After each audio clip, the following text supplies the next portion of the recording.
found an article the other day on spring cleaning, and I wanted to share a couple of things with you about spring cleaning. And I printed it out off the, it was in the newspaper.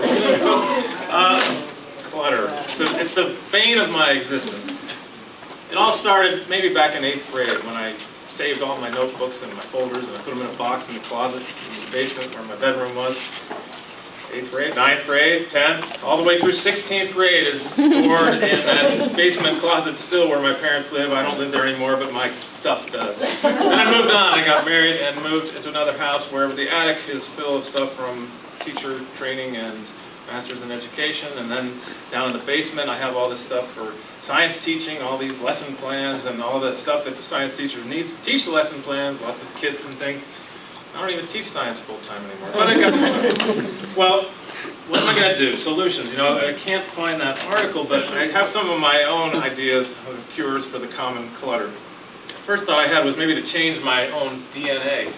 Because I do say there's sort of a familial element, maybe that the clutter is, and the tendency to accumulate things is inborn in a certain extent. So can't really do that, but I've sort of done the next best thing. I married a wife who's very much, her DNA is probably a little bit more neatly packaged than mine, and she keeps things very much in order, and that helps me a little bit. That was one idea. Another idea maybe was to form my own personal landfill. We have a little strip of wood stuff nearby our house. I thought I could maybe dig a trench there and fill up some plastic bags and drag all my stuff that I couldn't quite part with and bury it there, and if I ever needed to, I could dig it up again. Well, then I thought maybe that's not a good idea. The neighbors would get a little nervous if they start seeing me dragging body-sized bags with a trench in the side yard. So my best idea yet was maybe to digitize. That's probably the trick. Because, you know, when I look back, I think, look at my stuff. This is my first little book from high school, my little assignment book. I kept all my little assignments in there. This is my senior year, and everything in between is somewhere in those boxes in the basement. But that takes a lot of space. You know, now I went from the PAD, that's a pad, to the PDA, and that's one of the Tony Plies. And it's a nice little neat thing. I could write all kinds of stuff, all huge lists of things, and it looked neat, right? You know, so you kind of, it takes the place of a lot of paper clutter. Well, you can do that for numerous types of things. You know, your old family videos and movies, you can get them condensed down to DVD size, and maybe a flash drive. It's getting smaller and smaller. Now we've got these little secure memory cards that go even smaller than that, but I might lose it, so hang on. That holds about 100 times more than my first IBM clone computer. It's this little chip right there. So, at any rate, boxes of letters can be condensed into your own Gmail or email account. My account has thousands of messages that I can't bring myself to delete, but they just keep piling up down there. But, you know, it takes the place of some boxes that I would otherwise have in storage. And Toastmaster magazines, look at all these things. You can find them on the internet. You don't need to save them all. Even I don't need the file space that has taken up my downstairs basement.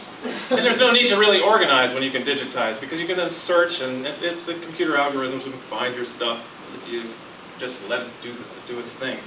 So that's a perfect, neat solution, right? Well, maybe not, because all media needs media readers. You know, all these things. I have 9 computers or something in the basement. Back to the Apple IIe in 1984 or whatever.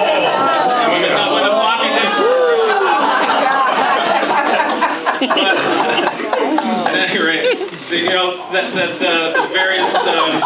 various disk drives. You also have to worry about things breaking, you know, and so you got to back things up. So this DVD has to be backed up with this one, and you know, here's a dead hard drive. I had to back that up with this. You know, things break. Google has certainly buildings full of computers backing up things in various parts of the world because things can go bad. Computers break. We have that. This more to testify is that I have not just one plie, but this one I didn't take well to my pocket. This one didn't take well to the Little Miami River. This one didn't take well to but I still have them. I still have them all, and another one still I inherited from my wife. So, you know, staying organized can be very, very cluttering. Formats changed too. We went from the pad of paper to the PDA to the iPod to the iPad, and who knows what's next. Your phone is a computer in itself. So just keeping up with that is a challenge in itself. Well, I guess you guys were all hoping for a nice, neat conclusion, but I'm gonna ask you though to conclude with me that we need to embrace the clutter, because in a sense that's life, really. The neatest place you'll find is a shiny coffin or a mausoleum, but I don't think we're ready for that yet. I think we should embrace the spring, the weeds, the flowers, and all the clutter of the world. You can't get your mind out of the clutter. Your mind is clutter. Because beneath this relatively smooth face lies a wrinkled, convoluted brain with all kinds of an intricate network of complicated and convoluted, cluttered network of neurons that are incapable even of comprehending its own self. But feel free to do some spring cleaning if you wish, this week as today being the first day of spring.